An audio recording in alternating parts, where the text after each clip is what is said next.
اللہ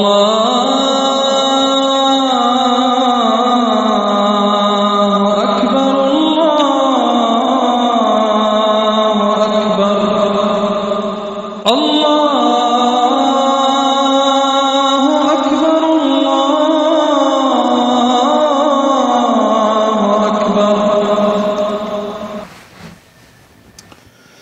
الحمد للہ وکفا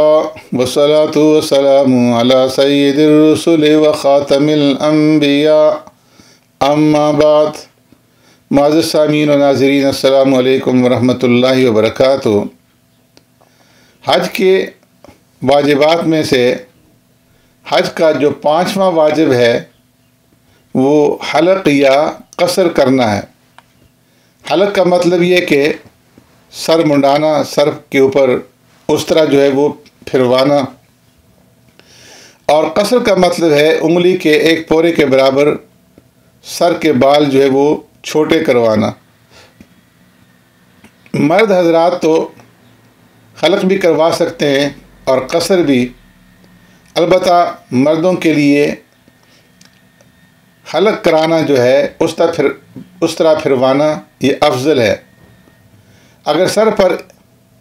ایک پورے کے مقدار سے زائد بال موجود ہیں تو مرد حلق بھی کروا سکتے ہیں اور قصر بھی، اور اگر سر پر ایک پورے سے کم بال ہیں تو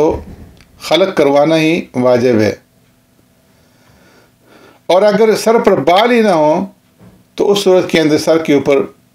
اس طرح جو ہے وہ پھرانا واجب ہوگا۔ اگر سر کے زخموں کی وجہ سے مجبوری میں اس طرح بھی نہ چلا سکے تو یہ واجب ساقط ہو جاتا ہے اور مثل مڑوانے والے کے وہ حلال ہو جائے گا۔ قصر یعنی بال کٹوانے اور کتروانے کے لیے ضروری ہے کہ پورے سر کے بال انگلی کے ایک پورے کے برابر جو ہے وہ کٹوائے جائیں۔ شریعت نے اس میں یہ بھی آسانی دی ہے کہ اگر کوئی شخص سر کے چوتھائی حصے کے برابر بال جو ہے ایک پورے کے مقدار میں کٹوا لے تب بھی یہ واجب ادا ہو جائے گا۔ البتہ شدید مجبوری کے بغیر صرف چوتھائی سر پر اکتفا کرنا یہ مکروہ تحریمی ہے۔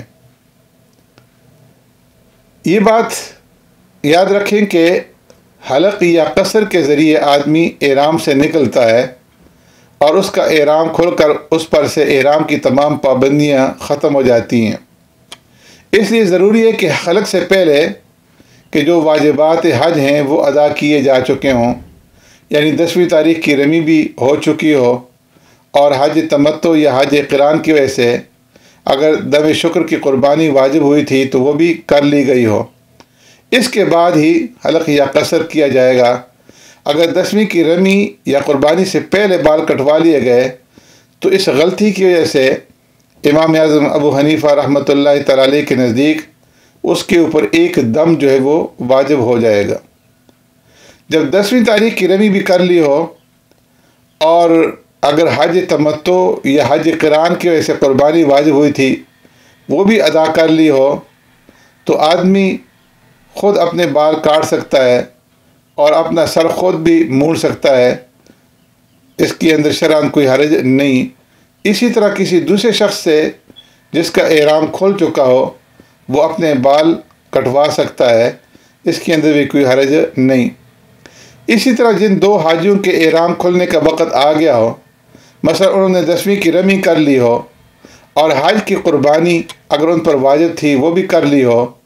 اور ان دونوں کے احرام کھلنے کے لیے صرف بال موڑنا یا کتروانا باقی ہو، تو ایسے دو حاجی مرد ایک دوسرے کا سر موڑ سکتے ہیں، اور ایسی دو حاجن عورتیں ایک دوسرے کے بال ایک ایک پورے کے برابر جو ہے وہ کاٹ سکتی ہیں، اس کے اندر کوئی حرج نہیں۔ لیکن ایسا حاجی جس کے احرام کھلنے کا بھی وقت نہیں آیا، مثلا اس نے ابھی 10ویں کی رمی نہیں کی یا 10ویں کی رمی اس نے کر لی ہے لیکن اس پر حج کی قربانی واجب تھی اور اس نے ابھی تک قربانی ادا نہیں کی، تو وہ اپنا سر جو ہے نہیں موڑ سکتا اور نہ دوسرے کا سر موڑ سکتا ہے، نہ اپنے بال کاٹ سکتا ہے نہ دوسرے کے بال کاٹ سکتا ہے۔ اگر وہ ایسا کرے گا تو یہ حج کی جنایت ہوگی، یعنی جرم ہوگا، اور اس کے اوپر جو ہے ایک دم واجب ہوگا۔ لہذا اس کی پوری احتیاط کرنی چاہیے کہ پہلے وہ رمی بھی کر چکا ہو، قربانی بھی دے چکا ہو، اور اس کے بعد جو ہے پھر حلق یا قصر کرے۔ سبحانک اللہم بحمدک نشہد ان لا الہ الا انت نستغفرک ونتوب الیک۔